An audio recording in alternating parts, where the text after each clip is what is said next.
الحمد لله وكفى والصلاة والسلام على سيد الرسل وخاتم الأنبياء وعلى آله وأصحابه الذين أوفوا عهدا الذين هم خلاصة العرب الأربع وخير الخلائق بعد الأنبياء. أما بعد فأعوذ بالله من الشيطان الرجيم. بسم الله الرحمن الرحيم. حاميم والكتاب المبين إنا أنزلناه في ليلة مباركة إنا كنا منذرين فيها يفرق كل أمر حكيم. قال النبي صلى الله عليه وسلم إذا دخل رجب فقال اللهم بارك في رجب وشعبان وبلغنا رمضان.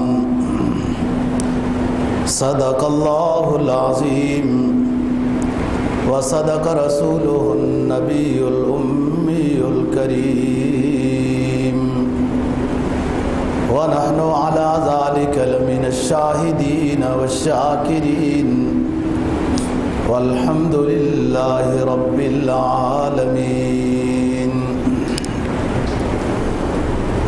25واں پارہ سورہ دخان کی ابتدائی آیات تلاوت کی ہیں اور جناب نبی پاک صلی اللہ علیہ وسلم کا ایک فرمان تلاوت کیا ہے جس کو ابن ماجہ نے نقل کیا ہے. سورہ دخان اس کے اندر قیامت کے اس اندھیرے اور دھوئیں کا ذکر ہے، تو اسی نسبت سے اس سورت کا نام سورہ دخان ہے. بعض روایات میں آتا ہے کہ جمعے کے دن 4 سورتوں کی تلاوت زیادہ فضیلت والی ہے. اکثر روایات میں تو سورہ کہف کی تلاوت کی بہت فضیلت آئی ہے. جناب نبی پاک صلی اللہ علیہ وسلم کا فرمان ہے کہ دجال کے فتنے سے وہ شخص محفوظ رہے گا جو سورہ کہف 15ویں پارے والی سورت کی تلاوت جمعے کے دن کرتا ہے. کہ دیگر روایات میں سورہ یاسین کا بھی ذکر ہے، سورہ حامیم سجدہ کا بھی ذکر ہے جمعے کے دن تلاوت کا، اور سورہ دخان کا بھی ذکر ہے جس کی ابتدائی چند آیتیں ابھی تلاوت کی ہیں.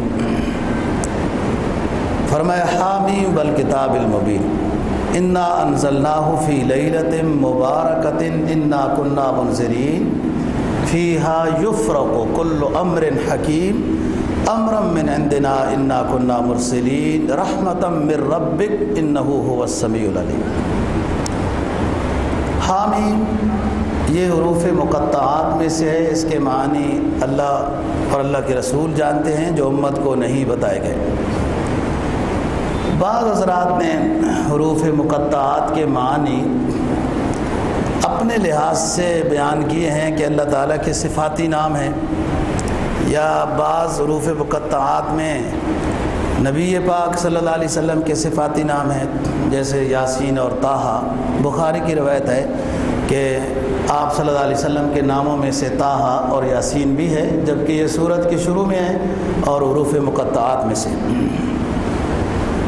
والکتاب المبین قسم ہے واضح کتاب کی، مراد قرآن مجید کتاب ہے کہ اس میں جو نجات اولی کے ضامن مضامین ہیں. قرآن مجید میں نجات اولی کے جو ضامن مضامین ہیں جس میں عقیدہ ہے اور دیگر لازمی امور ہیں، ان چیزوں کو قرآن مجید نے بہت صاف اور واضح بیان کیا ہے. والکتاب المبین انا انزلناہ فی لیلۃ مبارکۃ انا کنا منذرین، ہم نے اس قرآن مجید کو مبارک رات میں نازل کیا ہے۔ فیہا یفرق کل امر حکیم، اللہ کی طرف سے اس میں معاملات الگ کیے جاتے ہیں، حوالے کیے جاتے ہیں، فیصلہ کیا جاتا ہے۔ امرا من عندنا انا کنا مرسلین، اللہ فرماتے ہیں یہ ہمارے حکم سے یہ فیصلے ہوتے ہیں اور ہم ہی پیغمبروں کو نازل کرنے والے ہیں۔ رحمتا من ربک انہ هو السمیع العلیم، آخری پیغمبر کا بھیجنا، آخری کتاب کا بھیجنا یہ آپ کے رب کی مہربانی ہے، اور جو لوگ نیک ہیں، اچھی باتیں کرتے ہیں، ذکر و اذکار کرتے ہیں، انہ هو السمیع العلیم، بلا شبہ وہ سننے والا جاننے والا ہے۔ جناب نبی پاک صلی اللہ علیہ وسلم کا ایک دعائیہ جملہ تلاوت کیا ہے، جس کو شعب ایمان اور ابن ماجہ نے نقل کیا ہے۔ حضرت انس رضی اللہ تعالیٰ عنہ نبی پاک صلی اللہ علیہ وسلم کا یہ دعائیہ جملہ نقل کرتے ہیں، روایت کرتے ہیں، اور آپ کے 10 سالہ خادم ہیں، کئی دفعہ یہ جملہ سنا ہوگا دعائیہ۔ روایت کرتے ہیں کہ جب رجب کا مہینہ شروع ہو جاتا تھا، رجب المرجب، رجب کا مہینہ شروع ہو جاتا تھا جو شعبان سے پہلے آتا ہے، تو آپ صلی اللہ علیہ وسلم یہ دعا فرمایا کرتے تھے، اللہم بارک لنا فی رجب و شعبان، اے اللہ رجب اور شعبان کو بابرکت بنا، یعنی اس میں کوئی ایسا حادثہ، کوئی ایسا واقعہ، کوئی ایسی بیماری نہ آ جائے کہ جو آگے آنے والے رمضان کے مہینے کے روزوں کے لیے رکاوٹ نہ بن جائے۔ بارک لنا فی رجب و شعبان وبلغنا رمضان، اور ہم کو رمضان المبارک کا مہینہ نصیب فرما، ہماری صحت اور زندگی ایسی ہو کہ ہم وہاں تک پہنچے، رمضان کا مہینہ ہمیں حاصل ہو۔ ہر روز آئے دن مشرکین مکہ کی طرف سے کبھی جنگ کی خبریں آتی تھیں، کبھی روم فارس کی طرف سے، کبھی بنو قریظہ بنو نذیر کے مسائل تھے، تو یہ جو جنگ ونگ شروع ہو جاتی ہے تو یہ گویا کہ سکون کی زندگی رخصت ہو جاتی ہے۔ اذا دخلوا قریۃ افسدوها وجعلوا اعزۃ اہلها، ان الملوک اذا دخلوا قریۃ افسدوها وجعلوا بین عزۃ اہلها۔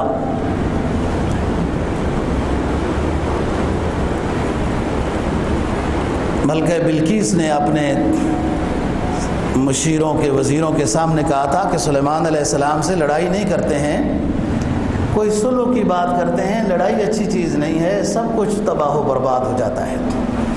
تو آپ نے یہ دعا اس لیے کی ہے کہ کوئی ایسا مسئلہ اس مہینے میں نہ آ جائے کہ ساتھی صحیح طریقے سے عبادت ہی نہ کر پائیں۔ تو رجب کا مہینہ جب داخل ہو جاتا تو آپ یہ دعا فرماتے کہ اللہ رجب اور شعبان میں برکت عطا فرما اور رمضان ہمیں نصیب فرما۔ شعبان کا مہینہ کہ اس میں 15ویں شعبان سے متعلق مختلف تحقیقیں سامنے آئی ہیں۔ اکثر مفسرین نے جو سورہ دخان کی ابتدائی آیات ہیں، حامیم والکتاب المبین، انا انزلناہ فی لیلۃ مبارکۃ انا کنا منذرین، کہ ہم نے اس قرآن مجید کو بابرکت رات میں نازل کیا ہے، اکثر مفسرین تو اس آیت کریمہ سے لیلۃ القدر ہی مراد لیتے ہیں کہ قرآن مجید لوح محفوظ سے اکٹھا ایک ہی مرتبہ لیلۃ القدر میں آسمان دنیا پہ نازل ہوا۔ یہ باب افعال ہے عربی گرامر کے لحاظ سے، اس کا مفہوم ہوتا ہے اکٹھا نازل کرنا۔ اور انا نحن نزلنا الذکر، نزل انا نحن نزلنا الذکر و انا لہ لحافظون، ہم نے اس قرآن مجید کو نازل کیا اور ہم اس کی حفاظت کریں گے۔ یہ باب تفعیل ہے۔ باب تفعیل کا خاصہ یہ ہے کہ تھوڑا تھوڑا ٹکڑے ٹکڑے کر کے نازل کیا ہے، اور باب افعال کا خاصہ یہ ہے کہ یکدم نازل کیا ہے۔ پہلی جتنی کتابیں نازل ہوئیں وہ ساری یکدم نازل ہوئی ہیں، وہ قالب پہ نازل نہیں ہوئی، تختیوں کی صورت میں نازل ہوئی ہیں، اور ان انبیاء کے دلوں میں یہ صلاحیت رکھ دی گئی کہ وہ تختی کو دیکھ کر اس آسمانی کتاب کو پڑھ لیتے تھے۔ بات کریں گے انشاءاللہ، آج کا موضوع تو دوسرا ہے۔ تو اکثر مفسرین نے یہ بات لکھی ہے کہ اس آیت کریمہ میں انا انزلناہ فی لیلۃ مبارکۃ انا کنا منذرین میں لیلۃ القدر مراد ہے۔ قرآن مجید لوح محفوظ سے اکٹھا مکمل ایک ہی مرتبہ آسمان دنیا پہ نازل ہوا ہے، اس کو سورہ لیلۃ القدر میں بیان کیا ہے کہ لیلۃ القدر میں یہ قرآن مجید لوح محفوظ سے آسمان دنیا پہ اکٹھا سارا نازل کر دیا گیا ہے، اس لیے اس کو باب افعال سے تعبیر کیا ہے۔ اور دوسرے مقام پہ جو نبی پاک صلی اللہ علیہ وسلم کے قلب اطہر پہ نازل ہوا ہے، اس کو نزل سے تعبیر کیا ہے۔ قل من کان عدوا لجبریل فإنه نزله على قلبك، جبرائیل علیہ السلام اے نبی قرآن مجید لے کے آتے ہیں اور اتارتے ہیں، ڈالتے ہیں آپ کے دل میں۔ یہ نزلہ آہستہ آہستہ ضرورت کے مطابق، کبھی ایک صورت نازل ہو گئی، کبھی دو، کبھی ایک ہے، کبھی زیادہ بھی نازل ہوا، لیکن تھوڑا تھوڑا نازل ہوا۔ اور جہاں نبی پاک صلی اللہ علیہ وسلم موجود تھے، ضرورت پیش آئی، اللہ نے جبرائیل علیہ السلام کو بھیجا، وہیں پر وہی آ گئی، خواہ وہ مسجد نبوی ہے یا حجرہ عائشہ ہے یا میدان بدر و احد ہے یا میدان عرفات ہے یا حرم پاک ہے، صفا ہے، مروہ ہے، جہاں ضرورت پیش آئی، سید کونین جہاں موجود تھے، جبرائیل علیہ السلام وہاں پہنچے اور وہ ٹکڑا نازل کیا۔ ابتدا اس کی غار حرا سے ہے۔ دیگر انبیاء علیہ السلام پر صرف باب افعال کا صیغہ ثابت آتا ہے کہ ایک ہی مرتبہ انبیاء پر قرآن وہ کتاب نازل ہوئی اور انہیں حکم ہوا کہ آپ فلانی جگہ پہنچ جائیں۔ ان پیغمبروں کو یہ حکم ہوا کہ آپ لوگوں کو کتاب چاہیے، فلانی جگہ میں پہنچ جائیں، چلا کاٹیں۔ وَوَعَدْنَا مُوسَىٰ 30 لَيْلَةً وَأَتْمَمْنَاهَا بِعَشْرٍ فَتَمَّ مِيقَاتُ رَبِّهِ 40 لَيْلَةً، ایک جگہ میں وہاں پہنچ جائیں، جبرائیل صرف وہاں آئے گا اور آپ کو وہ مخصوص کتاب عطا کر دے گا۔ یہ نبی پاک صلی اللہ علیہ وسلم کی فضیلت ہے کہ آپ کو کسی ایک جگہ کا مخصوص حکم نہیں ہوا، آپ جہاں ہیں جبرائیل وہاں ہے۔ انا انزلناہ فی لیلۃ مبارکۃ انا کنا منذرین، اس آیت کریمہ جو سورہ دخان 25ویں پارے کی ہے، جمہور مفسرین کی رائے یہ ہے کہ یہ لیلۃ القدر مراد ہے، لیکن بعض حضرات نے اس آیت کریمہ سے 15ویں شعبان بھی مراد لی ہے، جو بہت تھوڑے مفسرین ہیں، لیکن ایک رائے انہوں نے یہ بیان کی ہے کہ یہ 15ویں شعبان سے متعلق ہے۔ فیہا یفرق کل امر حکیم، اس میں فیصلے کیے جاتے ہیں۔ امرا من عندنا انا کنا مرسلین، اللہ کی طرف سے ہے، اور اللہ فرماتے ہیں کہ ہم ہی پیغمبروں کو نازل کرتے ہیں۔ 15ویں شعبان سے متعلق کہ اس میں کچھ احکام نازل کیے جاتے ہیں۔ لیلۃ القدر سے کے متعلق بھی یہی ہے جو رمضان المبارک کے آخری عشرے میں آتی ہے کہ اس میں بھی احکام اور فیصلے سپرد کیے جاتے ہیں۔ تو دونوں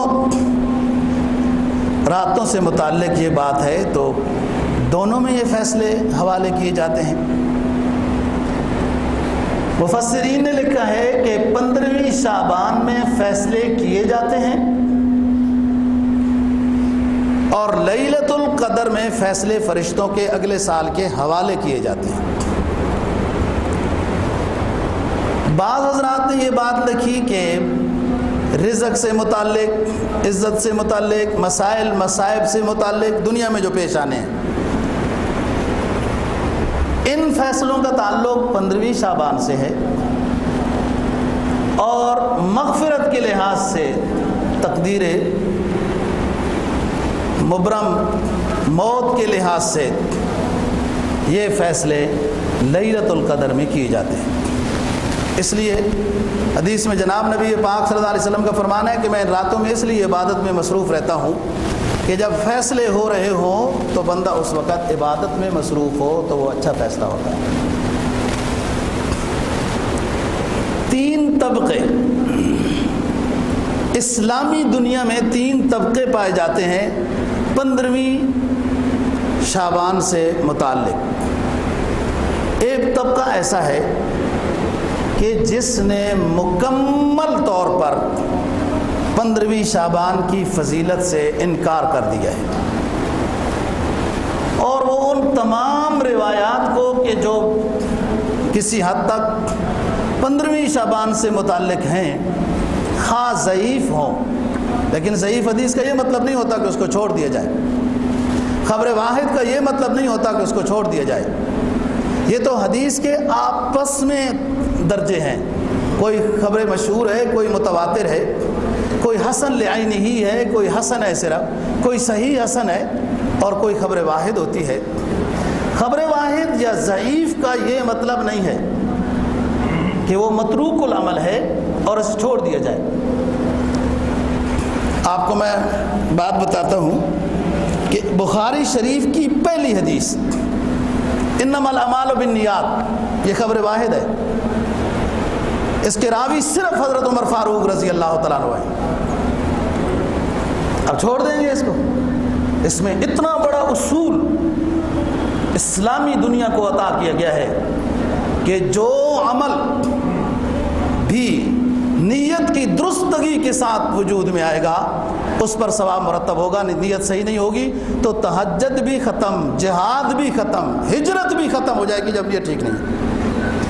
یہ محققین علماء کی تحقیق کی مباحث ہیں کہ یہ خبر واحد ہے، یہ خبر مشہور ہے، یہ ضعیف ہے، یہ عوام کی مجلس کی باتیں نہیں ہیں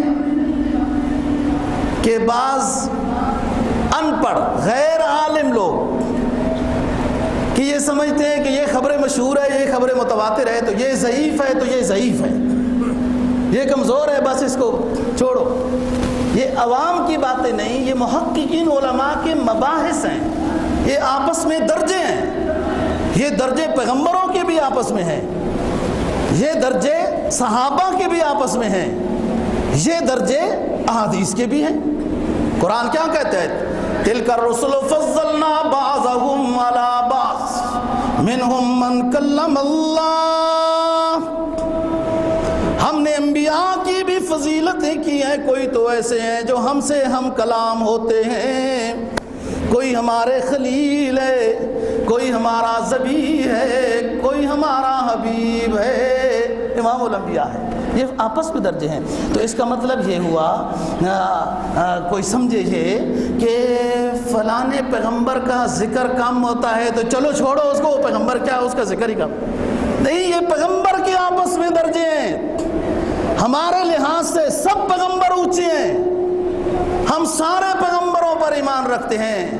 اسلامی مسلمان کی تو پہچان ہی یہی ہے کہ سارے پیغمبروں پر آمنت باللہ و کتبی و رسلہ والیوم الاخر، کتبہ و رسلہ، مسلمان کا ایمان مکمل تب ہے تب سارے پیغمبروں پر ایمان لاتا ہے، لیکن طریقہ زندگی نبی آخر الزمان صلی اللہ علیہ وسلم کے مطابق ہوگا۔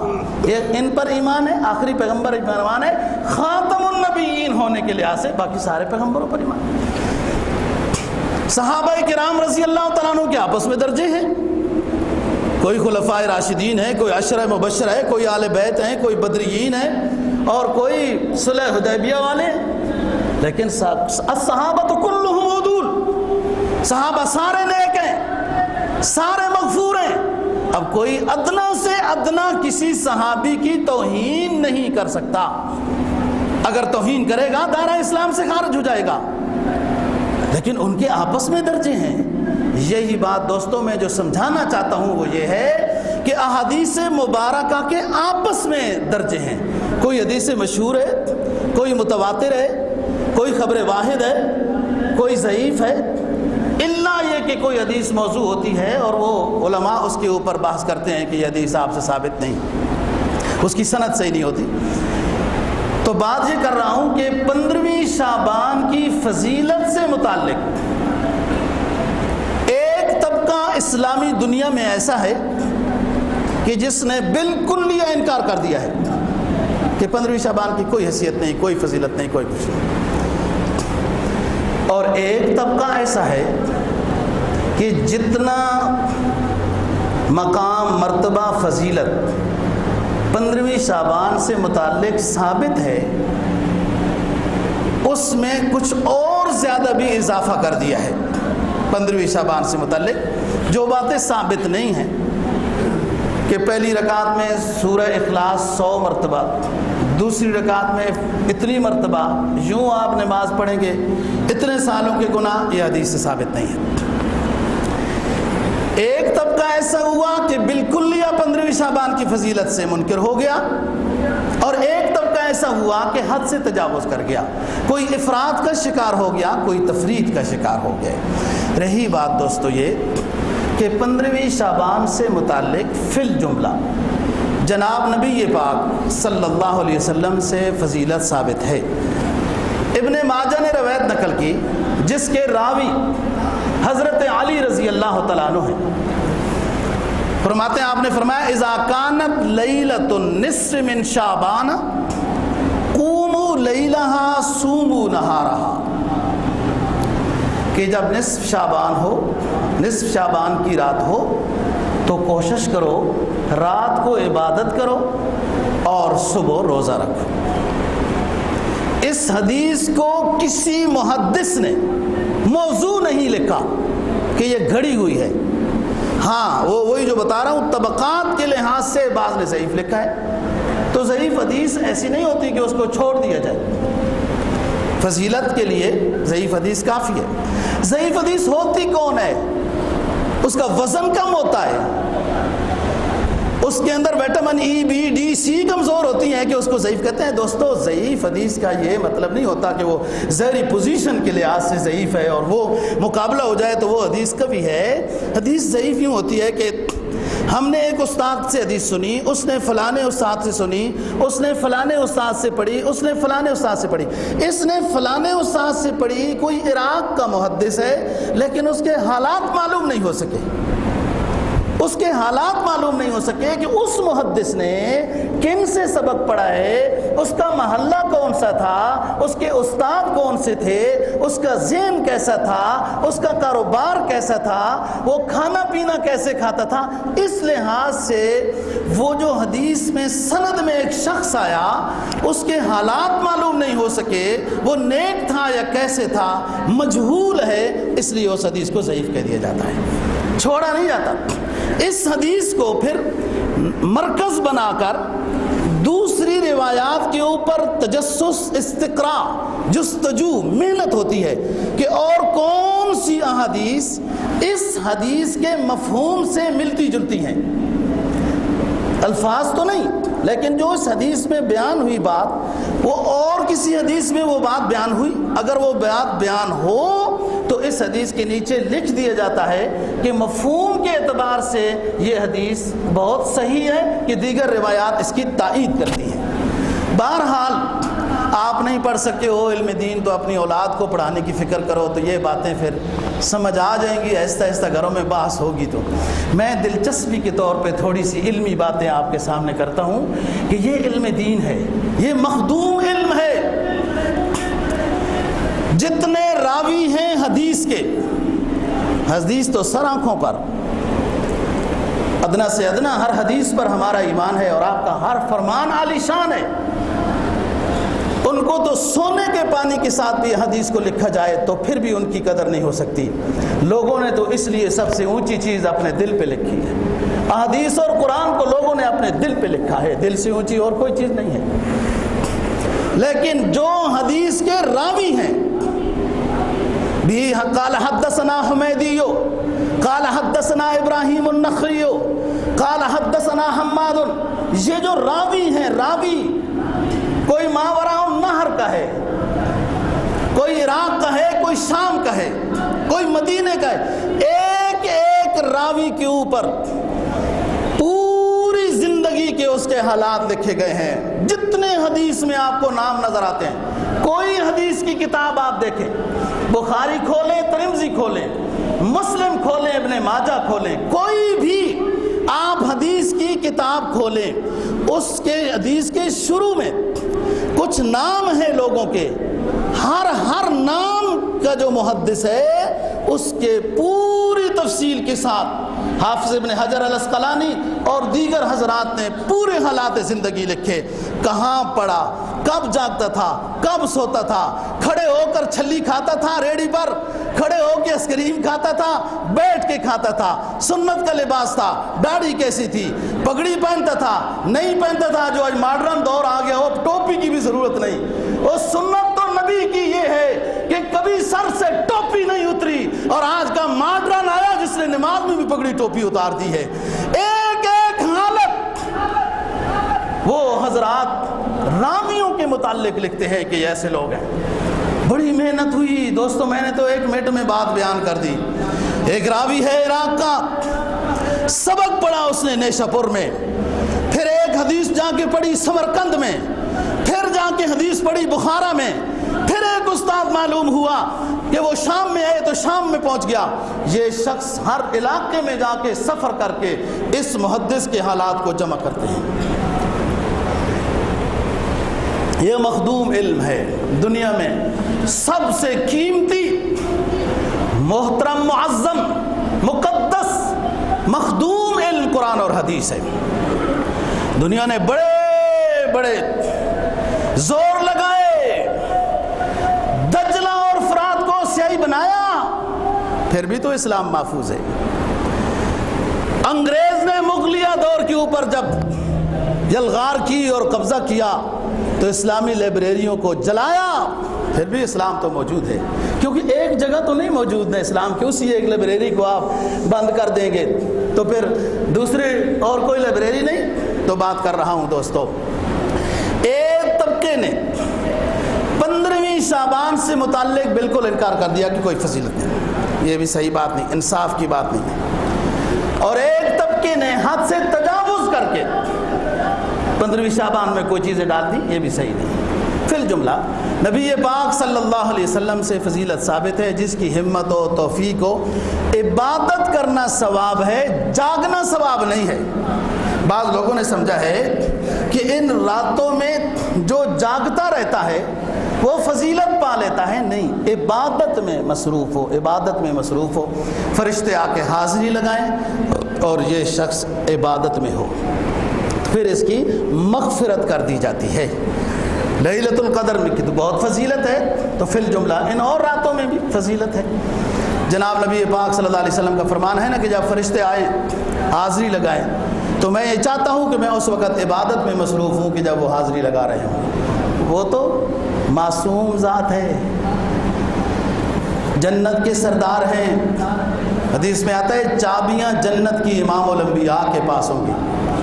یہ ہمیں سمجھایا جا رہا ہے کہ آپ عبادت میں مصروف ہوں اور ادھر سے حاضری ہو. یہی تو ہے نا جو صبح میں فرشتے حاضری لگاتے ہیں، صبح کی نماز با جماعت میں اور عصر میں. تو بعض حضرات صبح میں بھی حاضر ہوتے ہیں نمازی اور عصر میں بھی. تو فرشتے کہتے ہیں اللہ پاک یہ بڑی اونچی مخلوق ہے، یہ صبح میں بھی نماز میں تھی اور عصر میں بھی تھی کہ ہر وقت حاضری ہو رہی، تو مغفرت ہوتی ہے. پھر حاضری جب جیسے حدیث میں آتا ہے کہ اگر مقتدی کی آمین فرشتوں کے آمین کے ساتھ برابر آ گئی تو مغفرت ہو جائے گی، اور یہ جب اللہ اکبر کہتا ہے تو اس کو یاد آتا ہے اچھا وہ فلانا بل جو ہے نا وہ دراز کے نچلے خانے میں، نماز پڑھ رہا ہے یہ بندہ، فلانا بل ہے نا جو وہ اب یاد آیا نماز میں، وہ دراز کے نچلے خانے میں ہے اور فلانے بندے سے پیسے لینے ہیں اور فلانے کو دینے ہیں، ویسے یاد نہیں آیا، نماز میں سارا دماغ حاضر ہو گیا۔ تو جب آمین کا وقت آیا تو اس کو تو پتہ ہی نہیں آمین کب کہنی ہے۔ میں بعض لوگوں سے پوچھتا ہوتا ہوں جو بے تکلف ہیں، آپ سے نہیں ایسا نہ ڈرنا، ملنے میں فائدہ ہوتا ہے کہ مغرب کی نماز امام صاحب نے پڑھائی تو سورت کون سی پڑھی ہے؟ عشاء کی نماز جو بھی پڑھ کے آ کے مل رہے ہو تو عشاء کی نماز میں امام صاحب نے سورت کون سی پڑھی ہے تو پتہ چل جائے گا۔ پڑھی تو ہے، کہتے ہیں پڑھی تو ہے، ادھر ہی پڑھی ہے، یہ سورت کا پتہ نہیں ہے۔ جب فرشتوں کی آمین کے ساتھ آپ کی آمین برابر آ گئی، کیا مطلب کہ آپ خشوع و خضوع کے ساتھ عبادت میں مصروف ہیں، تلاوت سن رہے ہیں، دل میں سوچ رہے ہیں، جیسے آمین امام نے والضالین کہا تو آمین کہیں گے فرشتے بھی، تو آپ نے بھی آمین کہہ دی، ساتھ مغفرت ہو۔ تو بات یہ ہے دوستو، نبی پاک صلی اللہ علیہ وسلم کی ایک حالت نقل کرتی ہیں حضرت عائشہ صدیقہ رضی اللہ تعالیٰ کہ ایک رات کو میں نے آپ صلی اللہ علیہ وسلم کو جب دبایا وغیرہ مالش کی اور آپ سو گئے، میں بھی سو گئی۔ تھوڑی دیر میں دیکھتی ہوں کہ بستر پہ آپ موجود نہیں ہیں۔ میں اٹھی اور فوراً میرے دل میں خیال آیا، دیکھو یہ انصاف والے لوگ ہیں، یعنی اپنا خیال صحیح تھا یا نہیں تھا صحیح اس کو بھی ذکر کیا ہے۔ یہ صحابہ صحابیات ازواج مطہرات کے انصاف والا ہونا یہ اس کی دلیل ہے۔ کہتی ہے میں نے جب اپنے بستر پہ سید دو جہاں کو نہیں پایا تو میرے دل میں خیال آیا کہ آپ کسی دوسری بیگم کے پاس چلے گئے ہوں گے۔ حالانکہ خیال صحیح نہیں تھا لیکن پھر بھی انہوں نے اپنے اس خیال کو ذکر کیا ہے، یہ انصاف ہے۔ ایک چیز بھی کسی راوی نے آپ صلی اللہ علیہ وسلم کی حذف نہیں کی، خواہ وہ چیز اس راوی کے خلاف ثابت ہو رہی ہے۔ اس میں بہت روایات ہیں، آپ احادیث کی کتب کا سیر کریں، ان کا مطالعہ کریں، پھر اندازہ ہوگا کہ یہ راوی کون سی بات نقل کر رہا ہے، اس چیز کی بھی کوئی ضرورت تھی نقل کرنے کی۔ حضرت عائشہ کہتی ہیں میں باہر نکلی تو مجھے اندازہ ہوا کہ نبی پاک صلی اللہ علیہ وسلم جنت البقیع کی طرف جا رہے ہیں، قبرستان کی طرف۔ میں بھی چلی گئی۔ آپ جنت البقیع میں دعا کر رہے ہیں، اے اللہ مجھے آنکھ آپ نے ایسی عطا کی آج تک اس سے کوئی گناہ نہیں ہوا، آپ نے مجھے کان ایسے عطا کیے آج تک کوئی گناہ نہیں ہوا، آپ نے مجھے ہاتھ ایسے عطا کیے آج تک کوئی گناہ نہیں ہوا، پاؤں ایسے عطا کیے آج تک کوئی غلطی نہیں ہوئی۔ اے میرے رب اس رات کی برکت سے جو یہاں آرام کر رہے ہیں مردے میت، ان سب کی مغفرت فرما دے، میری امت کی مغفرت فرما دے، میری امت کو صراط مستقیم عطا کر دے۔ یہ دعائیں آپ کر رہے تھے۔ یہ حضرت عائشہ صدیقہ رضی اللہ تعالیٰ عنہا راوی ہے۔ تو ایک طبقہ تو انکار والا ہوا اور دوسرا طبقہ حد سے تجاوز کر گیا، اور تیسرا طبقہ درمیان میں ہے کہ فی الجملہ 15ویں شعبان سے متعلق نبی پاک صلی اللہ علیہ وسلم سے فضیلت ثابت ہے، لہٰذا جس کی جیسے ہمت ہو عبادت کرے، روزے رکھے۔ روزے میں اتفاق اس دفعہ دوستو ایسا آ رہا ہے کہ 15ویں شعبان ایام 20 میں آ رہی ہے، تو بہت فضیلت ہے 13ویں 14ویں 15ویں۔ آج شعبان کی 12 ہے، کل 13 ہے، تو 13ویں 14ویں 15ویں ان تینوں روزے رکھنے کی بہت فضیلت ہے۔ ایام 20 سفید دن، اور اس میں خود بخود 15ویں شعبان بھی آ گئی ہے، اور ہر مہینے کے جو 3 روزے مسنون ہیں وہ بھی داخل ہو گئے۔ روزے رکھنے میں انسان کے نفس بہیمہ کمزور ہوتا ہے، حیوانی گندے خیالات، اور یہی مقصد رمضان کے روزوں کا ہے۔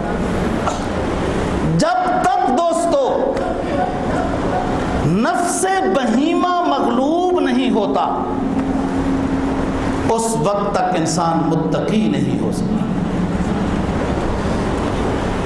جب تک آپ کے دل میں گندے خیالات آ رہے ہیں، خلاف شرع پروگرام آ رہے ہیں، نفس پرستی ہو رہی ہے، نفس پرستی ہو رہی ہے، اور یہ چیز کہ دل بھی نور ہو جائے۔ ایک حدیث ہے نا، آپ صلی اللہ علیہ وسلم کی دعا ہے، یا اللہ میری آنکھ کو نور بنا، میری زبان کو نور بنا، میرے سامنے نور بنا، میرے پیچھے نور بنا، میرا سینہ نور بنا، میرا خیال نور بنا، میری گفتگو نور بنا، میری نگاہ نور بنا۔ یہ نور یہ ہے کہ جب آپ کو گناہ کے تصور سے بھی شرم آنے لگے، پھر دل نور بنتا ہے، پھر اللہ اور اللہ کے رسول کی محبت آتی ہے، اور نفس سے بہیمہ مغلوب ہو جاتا ہے۔ دو چیزیں ہیں دوستو جو انسان کو گمراہ کرتی ہیں، ویسے تو شیطان بھی کرتا ہے اور فلاں بھی کرتا ہے۔ ایک جہالت، اور جہالت کا مطلب آپ یہ سمجھو کہ ABCD جس نے نہیں پڑھی وہ جاہل ہوتا ہے، جس کو قرآن و حدیث معلوم نہیں وہ جاہل ہے۔ بے شک ABC پڑھا ہوا نہ پڑھا ہوا اس سے کوئی فرق نہیں پڑتا۔ میں تو آپ کو بتاتا رہتا ہوں تھوڑی بہت عربی سیکھو، آسان زبان ہے۔ یہ مزدور طبقہ سعودی عرب کام کرنے جاتے ہیں، کچھ نہیں پڑھے ہوتے ادھر، وہ میٹرک فیل ہی ہوتے ہیں تبھی ادھر جاتے ہیں۔ سکولوں کا نظام صحیح ہو، میٹرک کوئی فیل ہی نہیں ہو۔ او 7 سمندر دور دنیا کی زبان ہمارے اوپر مسلط کر دی ہے۔ جب بچے جاتے ہیں 9ویں 10ویں میں انگلش مشکل نظر آتی ہے، راستے میں ہی بیٹھ کے سکول کی چھٹی کے ٹائم میں واپس آ جاتے ہیں۔ اپنے ملک کی زبان کو لاگو کرو تو ہر کوئی تعلیم حاصل کرے گا۔ تو میں ساتھیوں کو کہتا رہتا ہوں عربی سیکھو۔ جب قبر میں پہنچو گے فرشتے سوال کریں گے من ربوں کا، من نبیوں کا، تو اس وقت کیا جواب دو گے؟ ABC this is you، ABC this is عربی ہے، یہ سیکھنی پڑے گی، کوئی مشکل زبان نہیں۔ میں کہہ رہا ہوں یہ ان پڑھ بچے سعودی عرب یا خلیج کے ملکوں میں مزدوری کرنے جاتے ہیں، سال کے بعد 6 مہینے کے بعد ایسے فر عربی بولتے ہیں۔ وہ اپنے ملک کا سبق انگلش نہیں یاد ہوا، 5-7 سال پڑھتے رہے، فیل ہوتے رہے، مزدوری میں پہنچ گئے، چند مہینوں میں عربی آ گئی۔ عربی فطرت کی زبان ہے، آسان زبان ہے۔ تو بات یہ کر رہا ہوں کہ نبی پاک صلی اللہ علیہ وسلم سے فی الجملہ فضیلت ثابت ہے ان مہینوں میں، اور جو کوشش ہو، جو محنت ہو، عبادت کرنا ثواب ہے، صرف جاگنا ثواب نہیں ہے۔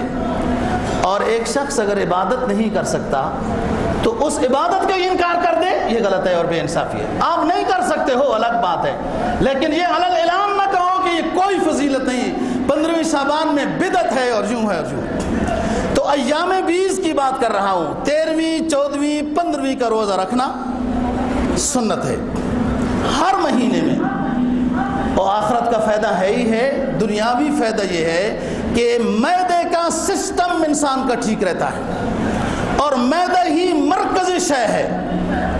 اسی کے تولیے جب خراب ہوتے ہیں معدے کے، تو کوئی تولیہ کسٹرول زیادہ بناتا ہے، کوئی تولیہ شوگر زیادہ بناتا ہے۔ ڈاکٹر ہیں آپ لوگ، یہ سارے ڈاکٹر سامنے بیٹھے ہیں، مجھے تو شرم آتی ہے یہ باتیں کرتے ہوئے نا۔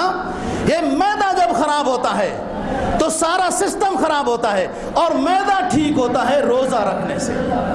اس سے بہتر معدے کا کوئی علاج نہیں ہے۔ آپ صلی اللہ علیہ وسلم کا معمول ہے پیر کا روزہ رکھنا، جمعرات کا روزہ رکھنا۔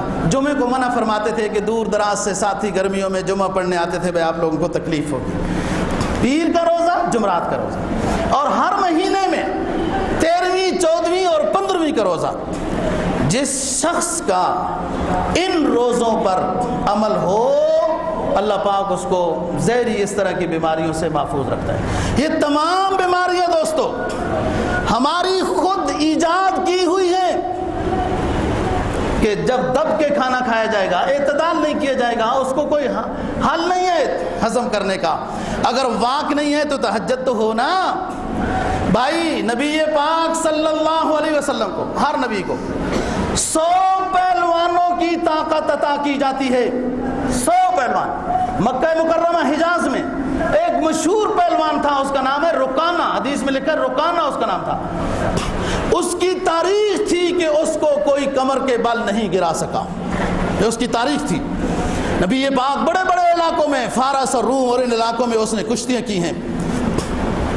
ایک دن نبی پاک صلی اللہ علیہ وسلم کو کہتا ہے آپ اگر مجھے گرا دیں گے تو میں سمجھ جاؤں گا آپ برحق نبی ہیں اور میں ایمان لے آؤں گا۔ اور وہ اونٹ کی کھال کے اوپر کھڑا ہوتا تھا اور مجھے کوئی ہلا کے دکھائے، آپ نے یوں ہاتھ مارا اور دڑم جا کے پیچھے پشت کے بل گرا۔ کہتا ہے میں ویسے ہی گر گیا ہوں، مجھے سمجھ نہیں آئی، دوبارہ کرتے ہیں کشتی۔ دوبارہ گرا، تیسری مرتبہ گرا، پھر کہتا ہے ایمان لے آتا ہوں لیکن لوگوں کو یہ نہ بتانا کہ میں گر گیا تھا۔ آپ نے فرمایا ٹھیک ہے، ہمارا مقصد ہے اللہ کی توحید، میری رسالت کو پہچانو، ہم نے یہ کیا بات کرنی ہے کہ کشتی میں گر گئے، لیکن خود ہی لوگوں کو بتاتا پھرتا تھا کہ یہ نبی برحق ہے، اس کے اندر ظاہری بھی اور روحانی بھی بہت طاقت ہے۔ 100 پہلوانوں کی طاقت نبی پاک صلی اللہ علیہ وسلم کو عطا کی گئی، حدیث کی کتابیں پڑھ کے دیکھو۔ لیکن تہجد کی نماز میں پنڈلیاں سوج جاتی ہیں۔ بھائی پنڈلیاں تو کمزوری سے سوجتی ہیں، تھکاوٹ سے سوجتی ہیں۔ معلوم یہ ہوا تہجد کی نماز 100 پہلوانوں کے اوپر بھاری ہے، 100 پہلوانوں سے بھی زیادہ مشاہدہ، زیادہ مجاہدہ اور ریاضت اور مشقت والی ہے۔ جب کوئی تہجد کا پابند ہو جائے تو اس کو بھی بلڈ پریشر نہیں ہوتا، شوگر نہیں ہوتا، کسٹرول نہیں ہوتا، یہ چیزیں نہیں ہوتی کہ وہ ساری توانائی ایک مقصد میں صرف ہو گئی ہے۔ تو میدہ دوستو اصل چیز ہے اور یہ درست ہوتا ہے روزے سے۔ ایام 20 کے روزے ہر مہینے میں اور ہر ہفتے میں 2 روزے، پیر اور جمعرات۔ اور یہ نہ سمجھنا کہ بندہ کمزور ہوتا ہے، خیال کرنا حضرت ابوبکر صدیق 63 سال کی عمر میں دنیا چھوڑ رہے ہیں اور اپنے بچوں کو وصیت کر رہے ہیں کہ اتنی بیٹیوں کو فلانی چیزیں تقسیم کرنا اور بیٹوں کو اتنی۔ ساتھیوں نے پوچھا حضرت آپ کی بیٹیاں تو 3 ہیں، آپ 4 کی وصیت کر رہے ہیں؟ فرمایا ہو جائے گا، پتہ چل جائے گا۔ 63 سال کی عمر دنیا چھوڑ رہے ہیں اور فوت کے 3 مہینے بعد بیٹی اللہ عطا کر رہے ہیں۔ روزے رکھنے سے، تہجد پڑھنے سے، عبادت کرنے سے، تلاوت کرنے سے قوا مضبوط ہوتے ہیں، مضبوط ہوتے ہیں۔ وہ صحابہ دوستو کیا کھاتے تھے، ان کے کھانے کیا تھے، تاریخ پڑھو۔ کبھی نصیب میں گوشت ملتا تھا لیکن دوڑتے ہوئے گھوڑے کے پچھلے پاؤں کو پکڑ کر الٹ دیتے تھے۔ یہ طاقت روحانی چیز ہے، وہبی چیز ہے، بہادری من جانب اللہ عطا چیز ہے۔ بہادری کب آتی ہے؟ جب دل میں ایمان مضبوط ہوتا ہے دوستو، اور وہ ان عبادات سے حاصل ہوتا ہے۔ دوستو یہ مبارک راتیں اللہ کی رحمت کی ہواؤں کے جھونکے لے کے آتی ہیں۔ یہ ہوا جو ہوتی ہے نا، تیرے کرم کی جو ہوا چلی تو چٹک کے بولی کلی کلی، تو رحیم ہے تو کریم ہے تیری شان جل جلالہ۔ یہ جو رحمت کی ہوا چلتی ہے دوستو، پھر ہر کسی کو لگتی ہے، جیسے ابھی ٹھنڈی ہوا چلے، بڑی سخت گرمی شروع ہے، آپ دعا کریں اللہ بارش دے، ٹھنڈی ہوا ہے، کیسا دل خوش ہوتا ہے۔ یہ زہری ہوا ہے ٹھنڈی، ایک اللہ کے رحمت کی ہوا ہے، ایک مغفرت کی ہوا ہے، ایک رزق کی فراوانی کی ہوا ہے، عزت کی ہوا۔ اللہ کی طرف سے جب رحمت کی ہوا چلتی ہے تو پھر اس رحمت کی ہوا سے سب ہی مستفید ہوتے ہیں۔ جب اللہ کی طرف سے رحمت کی ہوا چلتی ہے وہ سبھی، جیسے دنیا کی ہوا چلی، او امریکہ کے قبضے میں ہوتی ہے ہوا، یا یہ پانی پاکستان کے یا اور کسی حکمران کے قبضے میں ہوتے، یقین کرو ان کے اوپر بھی بل دینا پڑتا، ٹیکس دینا پڑتا، معلوم نہیں کیا کیا مصیبت کرنی پڑتی۔ اللہ نے یہ مفت کر دی ہے نا ہوا، اس لیے سب کو ملتی ہے، وہ رب العالمین ہے، کوئی اس کو مانے یا نہ مانے، اس کی رحمت کی ہوا سب پہ چل رہی ہے، سب کو رزق بھی دیتا ہے، عزت بھی۔ اور تو بات کر رہا ہوں یہ جو مبارک گھڑیاں، یہ راتیں، یہ مہینے آ رہا ہے، وہ اس طرح یہ اللہ کی رحمت کی ہوا کے جھونکے ہیں جو سب کے لیے یکساں ہوتے ہیں۔ لہذا کوئی آئے، حدیث ابن ماجہ روایت کرتا ہے، فرمایا رسول پاک صلی اللہ علیہ وسلم نے پوری رات اللہ کی طرف سے فرشتے مقرر ہو کے آسمان دنیا پہ آ کے اعلان کرتے رہتے ہیں، الا هل من مستغفر فاغفر الا هل من مسترزق فارزق الا هل من مستولد فاولد الا هل من مبتل فعافی. کیا ہے کوئی مجھ سے اپنے گناہوں کی معافی چاہنے والا؟ آئے میرے در پہ سر جھکائے، ندامت کے آنسو بہائے، میں معاف کر دوں گا.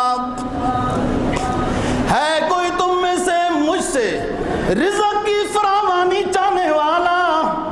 آئے مجھ سے رزق کے حلال کا سوال کرے. یہ خزانے میں نے تمہارے لیے ہی رکھے ہیں، میں اسے رزق فراوانی کے ساتھ عطا کر دوں گا. الا هل من مستولد فاولد. کیا ہے کوئی مجھ سے اپنے لیے وارث تلاش کرنے والا کہ مجھ سے اولاد مانگتا ہے؟ اولاد بھی میں دیتا ہوں. کوئی پیر، فقیر، گدی نشین، تعویذ فروش، کوئی پیغمبر دعا اولاد نہیں دے سکتا. جس پیغمبر کو بھی دوستو اولاد کی ضرورت پیش آئی، رب کے سامنے جھولی پھیلائی. الا هل من مستولد فاولد. کیا ہے مجھ سے کوئی وارث مانگنے والا؟ زکریا علیہ السلام کی سنت پہ عمل کرنے والا، میرے خلیل ابراہیم کی سنت پہ عمل کرنے والا، جو اپنے رب سے مانگتا ہے رب ہب لی من الصالحین، رب ہب لی من الصالحین. اور اللہ کا پیغمبر زکریا اللہ سے اپنی جھولی دامن پھیلا کے کھڑا ہے. رب ہب لی من لدنک ذریۃ طیبہ. اے اللہ پاکیزہ اولاد عطا کر جس کو میں بھی دیکھ کے خوش ہو جاؤں، اہل علاقہ بھی میری اولاد کو دیکھ کے تعریف کرنے لگے کہ بڑی نیک اولاد ہے. فرمایا الا هل من مستغفر فاغفر له. کوئی ہے مجھ سے اپنے ماضی کے گناہوں کی معافی چاہنے والا؟ حدیث میں سید کونین صلی اللہ علیہ وسلم فرماتے ہیں کہ اللہ تعالیٰ فرماتے ہیں تم اتنے گناہ کر چکے ہو کہ تمہارے گناہوں کی وجہ سے زمین و آسمان کے خلا بھر گئے، یا تمہارے گناہوں کی وجہ سے اتنے گناہ کے سمندر کی جھاگ سے بھی زیادہ ہو گئے، یا تمہارے گناہ میری بارش کے قطروں بوندوں سے بھی زیادہ ہو گئے. لیکن جب تم میرے در پہ آ گئے اور جھک گئے، اپنے گناہوں پہ نادم ہو گئے اور اپنی ندامت کے ساتھ اپنی آنکھوں سے آنسو بہانے لگ گئے اور ایک جملہ کہہ دیا کہ اے رب العالمین ہمارے گناہوں کو معاف کر، بس دوسرا جملہ بولنے کی ضرورت نہیں، میں گناہوں کو معاف کر دوں گا. اتنا حریم ہے رب دوستو، اتنا رحیم ہے رب. آپ سمجھدار ہو، عاقل بالغ ہو. سنن ابن ماجہ، دارمی، ابو داؤد نے روایت نقل کی کہ نبی پاک صلی اللہ علیہ وسلم نے فرمایا اللہ کی محبت، رحمت، شفقت، مہربانی 70 ماؤں سے بھی زیادہ ہے. 70 کا لفظ آپ ہمیشہ یاد رکھنا، جو عربی گرامر میں 70 کا لفظ استعمال ہوتا ہے نا، یہ کثرت پر دلالت کرنے کے لیے آتا ہے. 70 میں ڈیپ نہیں باندھ دیا ہے، حد بندی نہیں ہے. 10ویں پارے میں نبی پاک صلی اللہ علیہ وسلم کو فرمایا نا کہ اے نبی ان منافقین کے لیے آپ نے دعا نہیں کرنی، ان تستغفر لهم 70 مرۃ فلن یغفر اللہ لهم. اگر آپ نے ان کے لیے 70 مرتبہ بھی مغفرت کی دعا کی تب بھی نہیں قبول کروں گا. اب یہاں پر مفسرین لکھتے ہیں کہ نبی نے فرمایا، عرض کیا اللہ پاک میں 70 سے زیادہ مرتبہ دعا کر لوں گا، کوئی بات نہیں ہے، جہنم سے بچ جائیں، انہوں نے ہمیں دکھ دیا معاف کر دیا. اللہ نے فرمایا نہیں، جتنی مرتبہ بھی دعا کرو ان کے لیے میں معاف نہیں کروں گا. انہوں نے حرم رسول کو معاف نہیں کیا، میں کیسے معاف کروں گا؟ تو بات یہ ہے دوستو، 70 کا جو لفظ ہے عربی میں یہ کثرت پر دلالت کرنے کے لیے آتا ہے. تو بات یہ ہے کہ فرمایا نبی پاک نے 70 ماؤں سے زیادہ اللہ رحیم ہے. دوستو ایک ماں کی جو شفقت ہے نا جی، ایک ماں کی شفقت وہ اپنے بیٹے کو تکلیف میں نہیں دیکھ سکتی۔ ادھر آپ کے اس یمن میں ایک بیٹے نے اپنی ماں کو قتل کیا، پکڑا گیا، سب کچھ یعنی دلائل سے واضح ہو گیا۔ آخری وصیت ماں نے یہ کی، بیٹا تو میرا قاتل ہے لیکن میں اس کو معاف کرتی ہوں کہ اس پر مشکل نہ آئے، میں تو دنیا چھوڑ رہی۔ ماں بڑی چیز ہے۔ ایک ماں بار بار نبی پاک صلی اللہ علیہ وسلم کے سامنے شکایت کرتی ہے کہ میرا بیٹا بڑا نافرمان ہے، بڑا نافرمان ہے۔ آپ نے فرمایا ٹھیک ہو جائے گا، سمجھائیں گے ٹھیک ہو جائے گا، حوصلہ رکھو ٹھیک ہو۔ وہ بار بار کرتی ہے۔ آپ نے فرمایا آپ کی بیٹے کو اگر جلا دیا جائے تو پھر ٹھیک ہے، کہا جلا دو حضرت، بہت نافرمان ہے۔ آپ نے لکڑیاں جمع کی، آگ لگا دی، فرمایا اس کے بیٹے کو پکڑو، ماں کو بھی لاؤ۔ جب پکڑا، ڈالنا نہیں تھا، سمجھانا تھا، لوگوں کو مسئلہ سمجھانا تھا۔ ماں کہتی ہے اللہ کے رسول معاف کر دیا ہے، آگ میں نہ ڈالنا۔ ایک ماں کی شفقت انسان کو آگ سے بچاتی ہے دوستو، اور رب العالمین کی رحمت 70 ماؤں سے زیادہ ہے۔ کتنا بد نصیب ہے وہ شخص جو اپنے اتنے رحیم داتا کو راضی نہیں کر سکا، جو گناہوں پر تانا نہیں دیتا، کچھ گلہ شکوہ نہیں کرتا کہ کیا بال سفید کر کے آ گئے ہو، پوری زندگی بغاوت میں گزار دی، اب تمہیں رب العالمین یاد آیا ہے۔ دوستو ان گھڑیوں، مبارک گھڑیوں میں اللہ کی طرف سے رحمت کی ہوا چلتی ہے، اور ان مبارک گھڑیوں کو قیمتی لایا جائے۔ اللہ کے سامنے دعاؤں میں، استغفار میں انسان مصروف رہے، اور یاد رکھے، بہت نازک بات کر رہا ہوں، آخر میں یہ سبق یاد ہونا چاہیے۔ اتنی مبارک گھڑیوں میں، رمضان ہو یا حج ہو یہ ہو، کچھ لوگوں کی مغفرت نہیں ہوتی۔ وہ پہلے ان گناہوں سے معافی کرا کے رب کے سامنے جائیں۔ مشرک کی، جو اللہ کی ذات اور صفات میں اللہ کو شریک ٹھہراتا ہے۔ نمبر 2، چغل خور، کینے والا شخص، اس کی مغفرت نہیں۔ نمبر 3، متکبر شخص۔ تکبر کی مختلف قسمیں ہیں۔ حق بات کو نہیں مانتا تو بھی تکبر ہے، لوگوں کو حقیر سمجھتا ہے تب بھی تکبر ہے، اکڑ اکڑ کے چلتا ہے کہ دنیا سمجھے چودھری آ رہا ہے۔ ہاں، لن تخرق الارض ولن تبلغ الجبال طولا، اکڑ کے کیوں چلتے ہو؟ نہ پہاڑ کی بلندی کو پہنچ سکتے ہو، نہ زمین کو چیر سکتے ہو۔ تو مشرک کی مغفرت نہیں، کینہ چغل خور کی مغفرت نہیں، متکبر کی مغفرت نہیں، قطع تعلقی کرنے والے کی مغفرت نہیں، والدین کے نافرمان کی مغفرت نہیں، اور گندے کام پر اجرت لینا اور یہ اس طرح کا جو دھندا ہے، ایسے لوگوں کی مغفرت نہیں۔ 6 اور 7واں شخص ہے شراب کا عادی۔ شراب کا عادی، ان 7 لوگوں کی ان مبارک گھڑیوں میں بھی مغفرت نہیں ہے جب تک کہ پہلے ان گناہوں کا معاملہ صاف نہ کر لیں۔ پہلے والدین کے پاس جائیں، ان سے معافی مانگے، جس طرح وہ راضی ہوتے ہیں راضی کریں۔ فوت ہو گئے تو ان کی قبر پہ جا کے سارے ثواب کریں، ان کے لیے مغفرت کی دعا کریں۔ اللہ تعالیٰ دین کی سمجھ اور عمل کی توفیق نصیب فرمائے۔